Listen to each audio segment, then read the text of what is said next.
বাংলাদেশে এবারে ডেঙ্গুর পাশাপাশি ভয়াবহ আকার ধারণ করবে চিকুনগুনিয়া এমন শঙ্কার কথা জানিয়েছেন কীটতত্ত্ববিদ অধ্যাপক ডক্টর কবিরুল বাশার। সেই পরিস্থিতি মোকাবেলায় তৈরি রয়েছে উত্তর সিটি কর্পোরেশনও।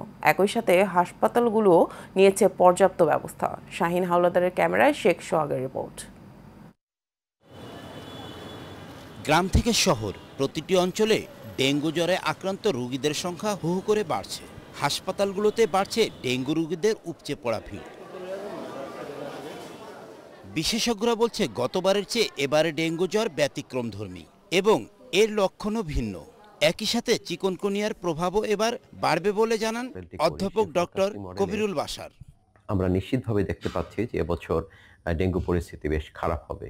বিশেষ করে ঢাকা ছাড়াও ঢাকার বাইরে চট্টগ্রাম, কক্সবাজার, বরগুনা এবং বরিশাল এই কয়েকটি জেলার পরিস্থিতি বেশ ভয়াবহ হওয়ার একটি সম্ভাবনা আছে। পরিস্থিতি নিয়ন্ত্রণে উত্তর সিটি কর্পোরেশনের স্কুল ভিত্তিক কার্যক্রম ছাড়াও বেশ কিছু উদ্যোগ হাতে নিয়েছে। নাগরিক যারা আছেন শহরে তারা যেন একটু সচেতন থাকে, তাদের আশেপাশে পরিষ্কার পরিচ্ছন্ন থাকে। মেইনলি আমরা পরিষ্কার পরিচ্ছন্নতার উপরই জোর দিচ্ছি।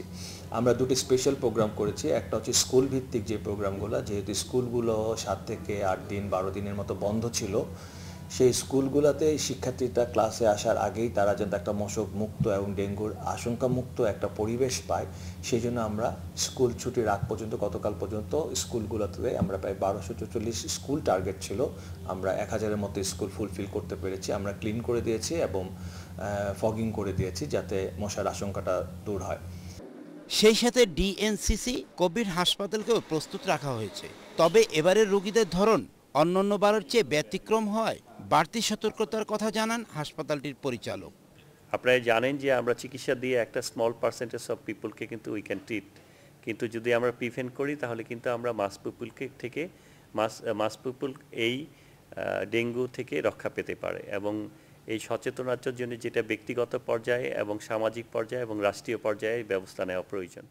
তবে প্রতিবারের ন্যায় ডেঙ্গু জ্বরের বাহক এডিস মশা নিয়ন্ত্রণে কার্যকর পদক্ষেপের অভাব বলছেন সাধারণ মানুষ। শেখ সোহাগ, এশিয়ান টেলিভিশন, ঢাকা।